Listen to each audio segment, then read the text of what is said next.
Lady Aghori ఈ character కొంచెం interesting character. యాక్చువల్గా ఏంటంటే బేసిక్గా ఎప్పుడైనా సరే యూట్యూబ్లో ఎవరైనా సరే కొంచెం ఫేమస్ అయితే వాళ్ళని పాజిటివ్ చేసో లేదా వాళ్ళని నెగిటివ్ చేసో ఫేమస్ అయ్యే క్యారెక్టర్స్ కొన్ని వస్తాయి.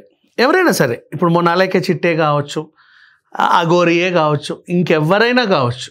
సోషల్ మీడియాలో ఒకరు ఫేమస్ అవుతున్నారు అంటే వాళ్ళు మంచోళ్ళని కొంతమంది, వాళ్ళు చెడ్డోళ్ళని కొంతమంది, వాళ్ళ గురించి మాట్లాడితే వీళ్ళు ఫేమస్ అవుతా వస్తారు. అలా ఒక అఘోరి వల్ల అసలు మీరు కావాలంటే గమనించి చూడండి, ముత్యాలమ్మ టెంపుల్ ఘటన దగ్గర నుంచి ఇప్పటి వరకు ఏదో చేస్తుంది వాటెవర్, ఈమె మీద అసలు రెచ్చిపోయి వాగి నరాలు తెగ్గొట్టుకునే వాళ్ళు, ఫేమస్ అయిన వాళ్ళు చాలామంది ఉన్నారు. ఫేమస్ ఇన్ సెన్స్ వాళ్ళకు కూడా ఇంచుమించు ఈవిడకి సమానమైన వ్యూస్. ఇప్పుడు ఈవిడేదో చేస్తే రకరకాల వ్యూలు, వాళ్ళకు కూడా ఈవెన్ తిట్టినందుకు వాళ్ళకు కూడా అన్ని వ్యూలు వస్తున్నాయి. వాళ్ళ బాధ ఏంటో తెలియదు. ఎందుకంటే ఇక ఫర్ ఎగ్జాంపుల్ సనాతన ధర్మం అనే లైన్ తీసుకుంటున్నారు, కానీ ఆ స్పెల్లింగ్ కూడా వీళ్ళు ఎవరికి తెలియదు. మళ్ళీ దాని మీనింగ్ కానీ ఆ స్పెల్లింగ్ కానీ అసలు అది ఏంటో, ఏం చెయ్యాలో, ఎందుకు అది ఉందో, దాన్ని అసలు ఎలా పలకాలో ఏమీ తెలియదు. ఈమె నేను సనాతన ధర్మాన్ని కాపాడుతా అని వచ్చింది. ఇదా సమాజాన్ని కాపాడడానికి, సనాతన ధర్మాన్ని కాపాడడానికి వచ్చింది అని వీళ్ళు అంటారు. సనాతన ధర్మం అంటే ఏంటి అని అడిగితే అఫ్కోర్స్ ఈమె సరిగ్గా సమాధానం చెప్పాలా, వాళ్ళకి తెలియదు అనుకో, వాళ్ళు సరిగ్గా సమాధానం చెప్పాలా. నేను కాపాడడానికి వచ్చాను, నువ్వెవరివి కాపాడడానికి, నీకేం తెలుసు అని కాపాడ్డాను. మరి మీకేం తెలుసు కాపాడడానికి? నాకు ఏం తెలియదు కాపాడడానికి, నిన్ను వ్యతిరేకించడం మాత్రమే తెలుసు. ఇది జరిగింది ఓవరాల్గా. రోజుకో కేసు పెడుతూనే ఉన్నారు, బ్రహ్మాండంగా పెట్టండి. అండ్ అఫ్కోర్స్ ఇలాంటి క్యారెక్టర్స్ నేను ఎందుకు నెగిటివ్ చేయట్లేదు అంటే, తను ఎవరికి ముక్కు మీద కర్చీఫ్ పెట్టి ఓమ్ని వ్యాన్ ఎక్కించుకొని వెళ్ళిన కేసులు అయితే ఈమె మీద లేవు. మా దగ్గర మోసం చేసి ఉద్యోగాలు ఇస్తానని చెప్పి డబ్బులు దొబ్బిందనేది లేదు. సైబర్ నేరాలు చేసిందన్నది లేదు. మాకు డ్రగ్స్ ఇచ్చిందండి అనేది లేదు. పోనీ ఆమె డ్రగ్స్ తీసుకుంటుందన్న ఆరోపణలు కూడా లేవు. మేబీ తీసుకున్నది నాకు తెలియదు. ఆరోపణలు అయితే లేవు. కిడ్నాప్ కేసులు లేవు. ఇంకేముంటాయి? బెదిరింపులు లేవు. సమాజంలో ఇలాంటివి ఏం లేవు. ఒకటి ఒక పిల్ల ఈవిడిని ఇష్టపడి నేను పోతా అంటుంది, నువ్వు వస్తా అంటే నేను తీసుకుపోతా అని ఈవిడ అంటుంది. అట్టెట్ట తీసుకుపోతామని వాళ్ళు వ్యతిరేకిస్తున్నారు. ఇంతే ఇప్పటిదాకా జరిగిన స్టోరీ. ఎలాంటి హార్మ్ఫుల్ లైక్ సొసైటీకి హార్మ్ఫుల్ అయితే అనిపించాల ఇప్పటి వరకు. ఏమో ఫ్యూచర్లో ఏం చేస్తుందో నాకు తెలియదు, బట్ ఇప్పటివరకు అయితే హార్మ్ఫుల్ అయితే కాదు. That is what. సో ఏదేమైనప్పటికీ రోజుకొకరు అంటే మీరు సోషల్ మీడియాలో రకరకాల క్యారెక్టర్స్ చూస్తున్నారు. రేపు ఇంకోటి వస్తాడు, అఘోరి నా మొదటి మొగుడిని నేను, నన్ను మోసం చేసి విష్ణుని పెళ్లి చేసుకుందని ఇంకోటి వస్తాడు. వాళ్ళని కూడా ఇప్పుడు ఈ ఫేమస్ అయిన క్యారెక్టర్లు ఏవైతే ఉన్నాయో, విచిత్రమైన క్యారెక్టర్లు, వాళ్ళని కూడా తీసుకొచ్చి ఫేమస్ వాడికి కూడా ముసుకేసి పట్టుకొని వచ్చేస్తారు. ఇలాంటి వాళ్ళు ఉన్నారు.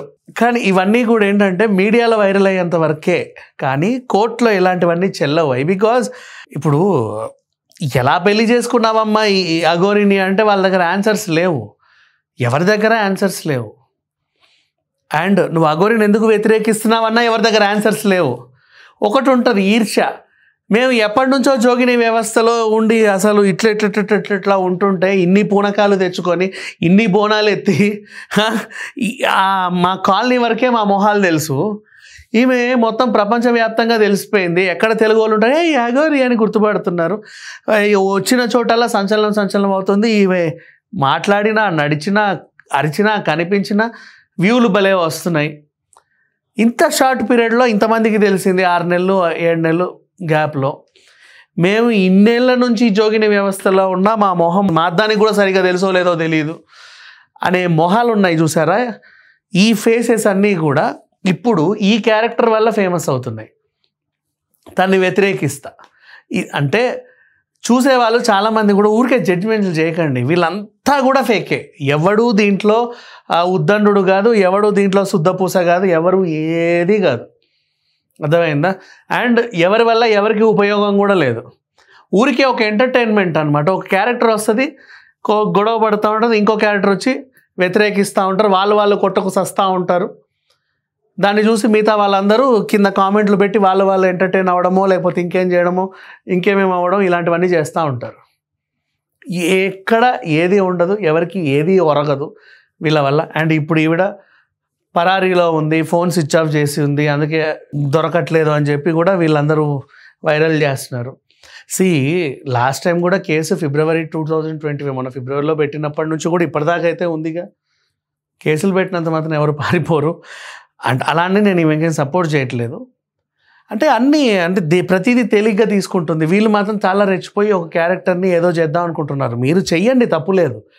మనము ఫస్ట్ మంచి వాళ్ళము, మనం ఫస్ట్ సనాతన ధర్మాన్ని కాపాడే వాళ్ళము, మనం ఫస్ట్ మనుషులము అనే కాన్ఫిడెన్స్ మనలో ఉంటే ఇంకొకరిని మనం వ్యతిరేకించాలి. మనకే అవన్నీ లేవు, ఇంకొకరిని ఎలా వ్యతిరేకిస్తారు? ఒకరిని వ్యతిరేకించాలంటే మనం దాంట్లో పాజిటివ్గా అయి ఉండాలి. అది అంతవరకు అయితే గుర్తుపెట్టుకోండి. సో ఇప్పటివరకు ఈవెన్ని నేనైతే పాజిటివ్ చేయట్లా, కానీ వ్యతిరేకించుకొని ఫేమస్ అయ్యే వాళ్ళు ఎవరు కూడా అంత శుద్ధ పూసలు అయితే కాదు.